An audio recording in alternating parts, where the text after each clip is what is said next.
کچھ عرصے کے لیے ہم شہر سے باہر جا رہے ہیں۔ میں نے وجہ بھی بیان کر دی۔ واپسی پر انشاءاللہ پھر آپ کی خدمت کریں گے۔ پیر کے روز صبح یاسف بھی تفصیلی ملاقات کے لیے آ گیا۔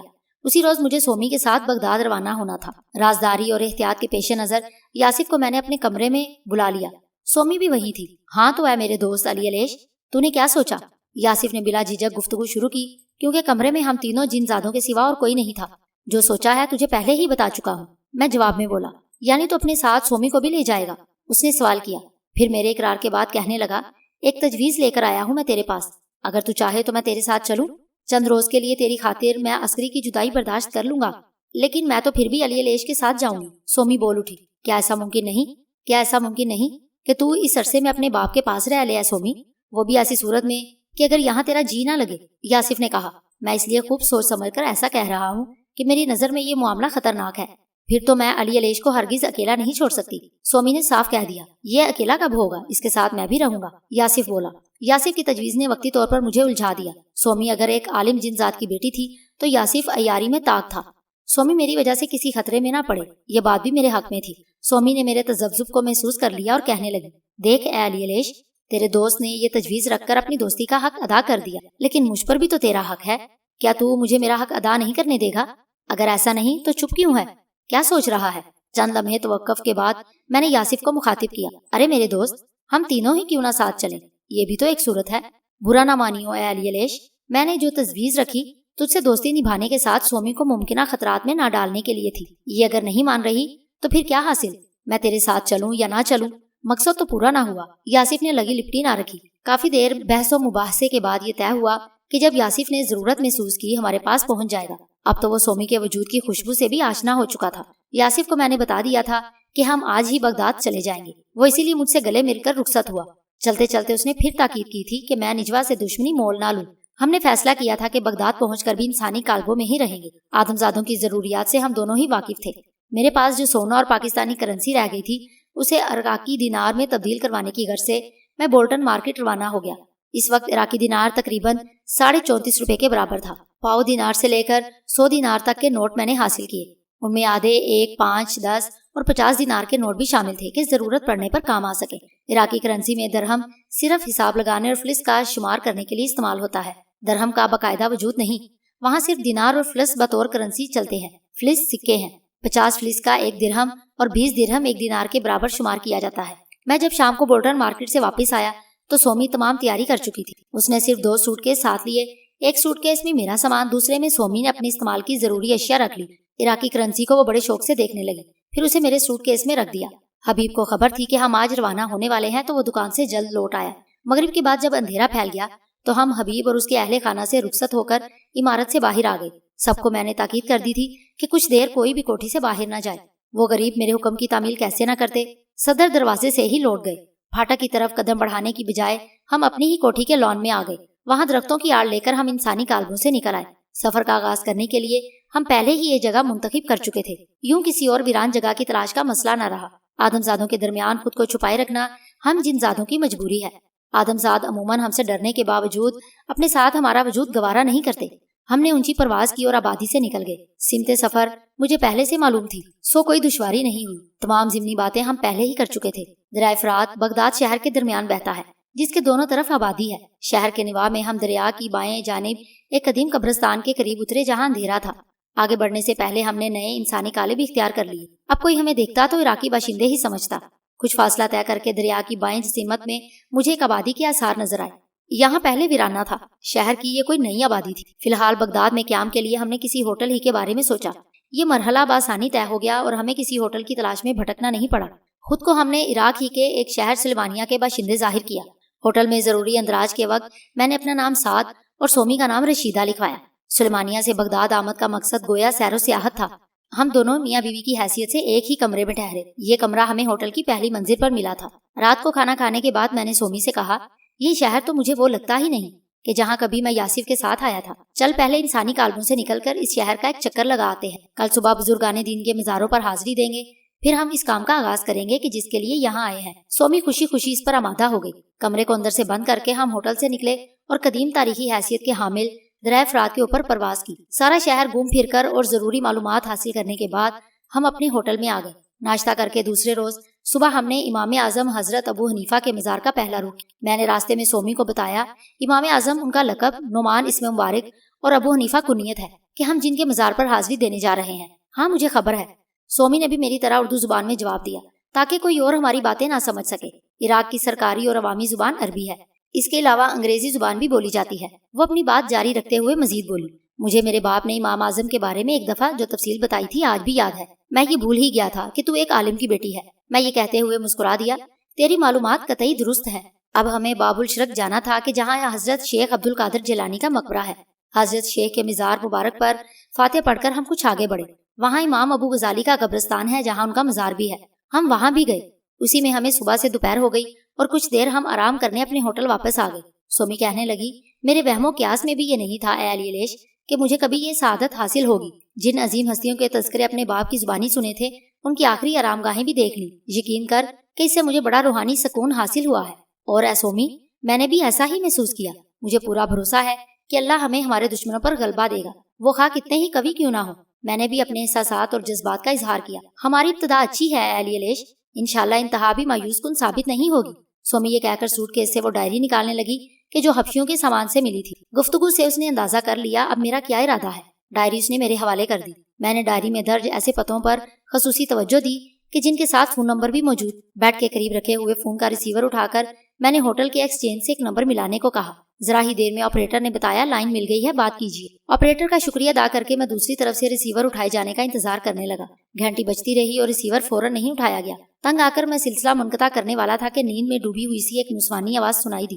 پوچھا گیا کس سے بات کرنی ہے؟ وہ آواز مجھے کچھ آشنا سی لگی۔ یہ منصور صاحب کا ہی فون نمبر ہے؟ میں نے نمبر دہرایا۔ جی ہاں، آپ کون بول رہے ہیں؟ اس مرتبہ وہ آواز قدرے واضح تھی۔ بولنے والے کی آواز پہچانتے ہی میرے انسانی پیکر میں سنسنی سی دوڑ گئی۔ مجھے اتنی جلد کامیابی کی ہرگز امید نہیں تھی۔ میں نے فوراً مزید ایک لفظ کہے بغیر لائن کاٹ دی۔ وہ نجوا کی آواز تھی، اس پراسرار عورت کی آواز جو 2 مرتبہ میں سن چکا تھا۔ حبشیوں میں سے کسی نے اس ڈائری کے ایک صفحے پر ایسے شخص کا نام، پتہ اور فون نمبر لکھا تھا کہ جہاں نجوا کے ملنے کا امکان تھا۔ وقت ضائع کیے بغیر سومی کو میں نے حقیقت سے آگاہ کیا اور بولا، تو بھی چاہے تو ساتھ چل۔ کیوں نہیں؟ میں اکیلی یہاں کیا کروں گی؟ یوں بھی وہ عورت خطرناک ہے۔ سومی نے کہا، مجھے تیرے ساتھ ہونا چاہیے۔ انسانی کالبوں سے نکل کر جلد ہی میں اور سومی مطلوبہ مقام کی طرف روانہ ہو گئے۔ اس موقع پر مجھے یاسف کی تاکید یاد آئی۔ یاسف نے کہا تھا کہ میں نجوا سے دشمنی مول نہ لوں۔ اسی کے ساتھ مجھے یہ خیال بھی آیا کہ پہلے نجیب اور پھر نجوا کے معاملے میں اپنی جناتی صفات کو بروئے کار لا کر کوئی خاطر خواہ کامیابی نہیں ہوئی۔ اس طرح وہ دونوں ہی چوکنا ہو گئے تھے۔ سو میں نے درمیانی راستہ اختیار کیا۔ بلڈنگ میں داخل ہوتے ہی میں نے انسانی قالب اپنا لیا، لیکن سومی میرے ایما پر نادیدہ ہی رہی۔ راستے میں اسے میں اپنے ارادے سے باخبر کر چکا تھا۔ دوسری منزل پر پہنچ کر میں نے منصور کے گھر کی اطلاعی گھنٹی بجائی۔ دروازہ فوراً ہی کھل گیا۔ اس کے جسم پر موجود لباس پر ایک نظر ڈالتے ہی مجھے اندازہ ہو گیا کہ وہ ابھی کہیں سے آیا ہے اور لباس تبدیل نہیں کر سکا۔ اس سے پہلے کہ وہ شخص کوئی سوال کرتا میں خود ہی بول اٹھا، میرا نام سعد ہے اور مجھے منصور صاحب سے ملنا ہے۔ میرا ذریعہ اظہار عربی ہی تھا۔ مجھے کو منصور کہتے ہیں، اس شخص نے جواب دیا، لیکن آپ کو پہلے میں نے کبھی نہیں دیکھا۔ جی ہاں، میں پہلی بار سلیمانیہ سے آپ کے شہر آیا ہوں۔ مجھے دراصل نجوا صاحبہ سے ملاقات کرنی تھی جو آپ کے ہاں ٹھہری ہوئی ہے۔ اس پر میں نے توقع کے مطابق منصور کو چونکتے دیکھا، لیکن دوسرے ہی لمحے اس کے چہرے کا تاثر بدل گیا۔ وہ خوش اخلاقی سے مسکرا کر بولا، تشریف لائیے۔ منصور کے کہنے پر میں نے اندر قدم رکھا۔ اس نے دروازہ اندر سے بند کیا اور مجھے ساتھ لیے نشست گاہ میں آ گیا۔ مجھے ایک صوفے پر بیٹھنے کا اشارہ کر کے منصور تیزی سے پیچھے ہٹا۔ اپنے کوٹ کی جیب میں ہاتھ ڈال کر اس نے ریوالور نکال لیا۔ ہاں اب بتاؤ سعد، تمہیں میرا پتہ کہاں سے ملا؟ منصور نے یہ کہتے ہوئے ریوالور مجھ پر تان لیا۔ ابھی تک میں صوفے پر بیٹھ نہیں سکا تھا۔ منصور کی طرف دیکھ کر میں نے پرسکون آواز میں کہا، اگر ہم دوستانہ فضا میں بات کریں تو ہمارے لیے بہتر ہے۔ میں تمہارے ہر سوال کا جواب اطمینان بخش دوں گا۔ میں تمہارا دوست ہوں، دشمن نہیں۔ مجھے غلط نہ سمجھو اور یہ ریوالور جیب میں رکھ لو۔ تم یقیناً مضبوط اعصاب کے مالک ہو، لیکن تمہیں شاید یہ خبر نہیں کہ میں گولی چلانے میں دیر نہیں کرتا، اور غیر ضروری مشورے بھی مجھے قبول نہیں۔ منصور کی آواز میں سختی برقرار رہی۔ تم سے جو پوچھا جا رہا ہے صرف اس کا جواب دو، مزید کچھ کہنے کی ضرورت نہیں۔ تمہارے ایک سوال کا جواب دینے سے اور بہت سوالات پیدا ہوں گے۔ میں بولا، اس سے بات اور الجھتی جائے گی، غلط فہمیاں ہوں گی جو میں نہیں چاہتا۔ نجوا صاحبہ اس گفتگو کے دوران میں یہاں موجود ہوں تو مناسب ہے۔ میں انہی سے ملنے بھی آیا تھا کیونکہ وہی گزشتہ دنوں پاکستان گئی تھی۔ انہیں میں نے وہیں پہلی بار دیکھا تھا۔ پاکستان سے تمہارا کیا تعلق؟ تم تو عراقی ہو اور اپنے بارے میں بتا چکے ہو کہ سلیمانیہ سے آئے ہو۔ منصور کے چہرے پر حیرت نظر آئی۔ میں وہاں سیر و سیاحت کی غرض سے گیا تھا، بلا جھجک میں نے کہہ دیا۔ اسی لمحے نشست گاہ کے دروازے پر پڑا ہوا پردہ ہٹا اور نجوا نظر آئی۔ اس کے جسم پر ریشمی گاؤن تھا۔ اسے پہلی مرتبہ میں نے قریب سے دیکھا۔ منصور،